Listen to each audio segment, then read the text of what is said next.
Good morning, YouTube friends. I am in Athens, Ohio, my birthplace. And I did a little research, and I have found the building where I was born. And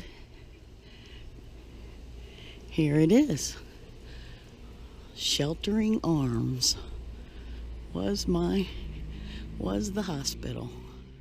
It was the closest hospital to the small town where my parents were living in 1952. This is that town in the 30s when my grandparents moved here. That little blue spot is where they built their house.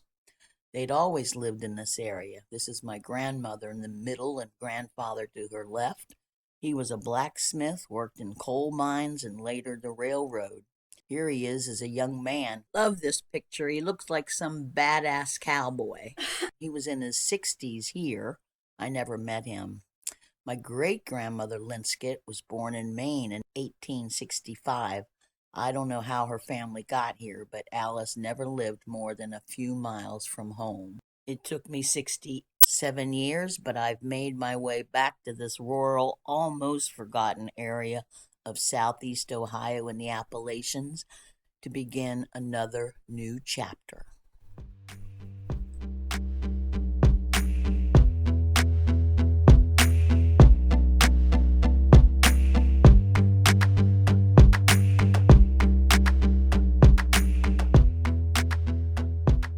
As I said, my family's lived in this area for generations, except for my family. And it was a happening town when my mom grew up here. There was coal mining and it was a railroad town. Town actually had a water tower, a station house, a roundhouse. There were 4 grocery stores, several hotels and saloons with hundreds of residents spread around the hills here. And of course, mine were among them. This is my great-grandfather's farm. That's my grandfather in the circle as a baby. These are his siblings on the way to school. My grandma and her sisters, and yes, they walked miles with only one classroom, one teacher, and all your siblings went to school with you. The same was for my mom. She and her sister were in the same grade all through school. There was only one school. And it wasn't unusual for the children of one family to marry the children of another family. So my granddad's brother was also his brother-in-law. The Maxwells were industrious people. This was my great-grandfather's coal mine. This is my great-uncle's gas station. It was right across the street from my grandfather's grocery store. He raised beef, butchered it, sold it in his store, and carted it around in that truck to people around the county. During the Prohibition, he sold moonshine, and somehow or other came up with the money to buy this farm. Those buildings at the bottom of the hill are from the strip mine that's right there. And my granddad and his brother worked that mine in addition to their other store. All of that is now gone. But the land is still here, and that's what we have come for. We, meaning my daughter, her dog, and me. I've been living on the road for 5 years, and I enjoyed it, but this pandemic has really made it just too difficult. So now I was looking for my new dream, which is to settle down, have a little farmette, and live in peace.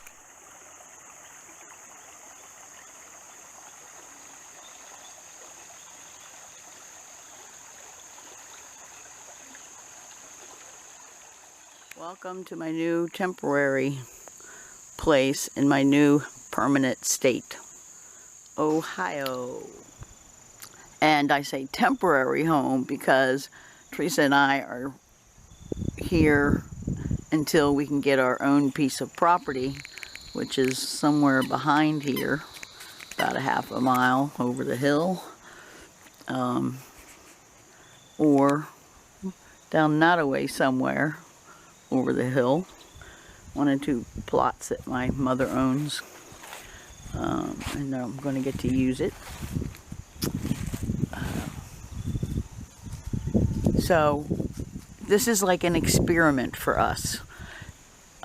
So that's why I have quote unquote homesteading. We're working on whether or not that's feasible, desirable, what is and what isn't. We're blessed to have a house, and that house has electricity, and it has heat because it has electric heat. Unfortunately, it doesn't have a wood stove or anything because we have lots of wood. And we have plans for that wood. One of them being a hot tub. Somewhere in this area, I think the hot tub's going to go over here. And somewhere, maybe back in here, will be a covered area for a sauna, hot stone sauna. That's our winter plans, and it's cold today, so we got to get moving on these two projects. But because the house sat empty for so many years, the sewer and water doesn't work. We don't have water, therefore we don't have flush toilets. So that's why I'm doing some work on filtering rainwater and storing it. And right now we go and get water bottles filled with drinking water. And while we're waiting for our composting toilet to arrive that's back ordered, I'm back in the RV toilet, and then we rigged up a bucket I won't show you for Teresa. And we have to go take it down there to dump it. So it's not quite as bad as an RV park. It's still unpleasant, and we're looking forward to testing out a composting toilet and see if that's better. You want me to throw the ball? This dog is never without this ball. Alright.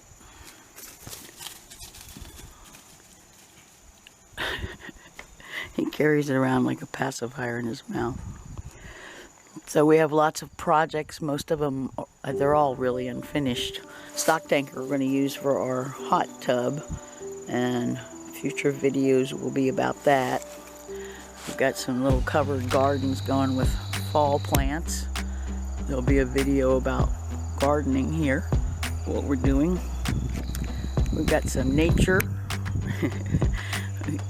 We put up some bird feeders, and earlier we had hummingbird feeders. Birds are all gone now because it's cold, but when they were there, they battled each other over those feeders. Teresa has been sharpening her skills with the macro lens, and mushrooms are her other interest. Mine is sitting on that porch. And some mornings we see deer, but one morning there were horses.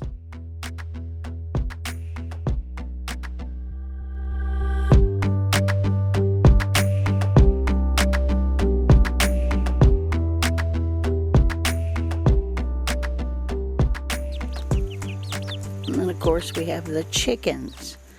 These are just so fascinating. My next video is about chickens. They're growing like weeds and they eat like pigs. I went out looking for walnuts the other day because I thought I'd need more, but now I'm looking. These are what's left.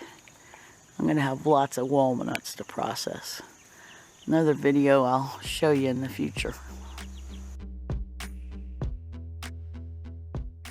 We have a lot of plans, so subscribe below so you don't miss our updates.